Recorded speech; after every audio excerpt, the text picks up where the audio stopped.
सम्राट चौधरी आज मुख्यमंत्री पद की शपथ लेंगे। दरअसल बिहार के मुख्यमंत्री के रूप में सम्राट चौधरी आज शपथ लेंगे। सुबह 11 बजे मुख्यमंत्री पद की शपथ लेंगे। शपथ ग्रहण समारोह में बीजेपी के तमाम बड़े नेता शामिल होने पहुंचेंगे। समारोह को लेकर के तैयारियां पूरी कर ली गई हैं। सुरक्षा के इंतजाम भी सख्त देखने को मिल रहे हैं। तो कुल मिलाकर के बिहार को इस बार लंबे दशक के बाद, लंबे अरसे के बाद बीजेपी का मुख्यमंत्री मिलने जा रहा है। सम्राट चौधरी अब आज शपथ लेंगे मुख्यमंत्री पद की और सुबह 11 बजे का समय जब ये शपथ ग्रहण समारोह आयोजित किया जाएगा। तैयारियां पूरी कर ली गई हैं। खास बात यह कि कई बड़े नेता बीजेपी के इसमें शामिल होने पहुंचेंगे। प्रदीप जी लगातार हमारे साथ बने हुए, ज्यादा जानकारी के लिए। प्रदीप जी, लंबे अरसे के बाद आखिरकार नीतीश युग का बिहार में अंत हो गया और अब बीजेपी का मुख्यमंत्री बिहार को संभालता हुआ नजर आएगा। सम्राट चौधरी आज मुख्यमंत्री पद की शपथ लेंगे। खास बात यह कि कई बड़े नेता, कई दिग्गज नेता इस शपथ ग्रहण समारोह में पहुंच रहे हैं। देखिए, बिल्कुल प्रगति बिहार के लिए एक बड़ा दिन है और लंबे अंतराल के बाद अगर देखें तो जो सस्पेंस बना हुआ था उस पर विराम लगा है और नीतीश कुमार ने बीते कल जो मुख्यमंत्री पद से इस्तीफा दिया, क्योंकि वो राज्यसभा सांसद पद की शपथ ले चुके हैं और उसके बाद उनका राज्यसभा जाना तय हो गया था। लेकिन बिहार की कमान कौन संभालेगा, इसको लेकर सस्पेंस था। सस्पेंस हट गया। बीते कल विधायक दल की बैठक हुई और सम्राट चौधरी के नाम पर मोहर लग गई। आज उनका शपथ ग्रहण समारोह है और इसी के साथ बिहार को 24वां मुख्यमंत्री मिल जाएगा।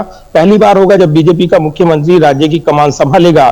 तो पूरी तरीके से अब जो सत्ता का समीकरण है वो बदला हुआ नजर आएगा। 24 नए मंत्री बनाए जाने हैं, ये जानकारी मिल रही है। इसके अलावा 2 डिप्टी सीएम का जो फार्मूला है कास्ट कॉम्बिनेशन को साधते हुए, उसका मैसेज देते हुए बीजेपी नजर आएगी। लेकिन अब बीजेपी कोटे से उप मुख्यमंत्री वो कम हो जाएगा, ये दिखाई देता है, क्योंकि पहले जो समीकरण था जेडीयू का मुख्यमंत्री था नीतीश कुमार थे, लेकिन अब ये कमान संभाल ली है बीजेपी के सम्राट चौधरी ने, वो मुख्यमंत्री बनने जा रहे हैं। तो ऐसे में एक बड़ा समारोह लोक भवन में, यानी जो राजभवन है वहां पर देखने को मिलेगा। और इससे पहले जो हलचल है वो राज्य की बढ़ी हुई है। अलग अलग मांगे की जा रही हैं। जो बाहुबली नेता माने जाते हैं अनंत सिंह, उन्होंने शराबबंदी को लेकर बयान दिया है और ये कहा है कि वो मांग करेंगे कि शराबबंदी अब हट जाए। इसको लेकर नीतीश कुमार की नीतियों को लेकर एक बड़ी चर्चित यहाँ पर एक बहस रही है, खासतौर से शराब नीति को लेकर। लेकिन अब इस पर ही पहला बयान देकर कहीं ना कहीं राज्य में एक नई बहस छिड़ गई है।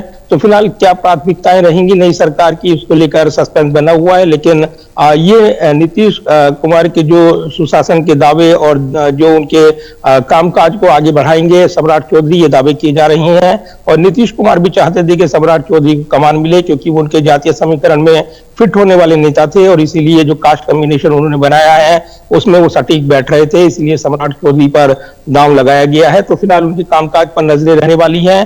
लेकिन सरकार का गठन फार्मूला और उसको लेकर मंत्रियों के नई जिम्मेदारी, ये बड़े सवाल हैं। पुराने मंत्री निश्चित तौर पर सस्पेंस में है कि उनको बनाए रखा जाएगा या नहीं, बड़े सवाल हैं, जवाब का इंतजार है। लेकिन शपथ ग्रहण समारोह और जो झलकियां देखने को मिल रही हैं पटना के राजभवन से, ये काफी महत्वपूर्ण है। तो निश्चित तौर पर एक बड़ा दिन है बिहार के लिए और इसी के साथ पटाक्षेप होने जा रहा है। मुख्यमंत्री राज्य को मिलने जा रहा है। शपथ ग्रहण में नए समीकरण भी देखने को मिलेंगे। विभागों का बंटवारा होगा और महत्वपूर्ण मंत्रालय जो है वो भी उनका विभागों का बंटवारा होना है। तो ये सत्ता का जो नया समीकरण बनकर उभरा है बिहार में, उस पर पूरे देश की निगाहें आज रहने वाली है। चलिए, बहुत बहुत शुक्रिया प्रदीप जी, तमाम जानकारी दर्शकों तक पहुंचाने के लिए।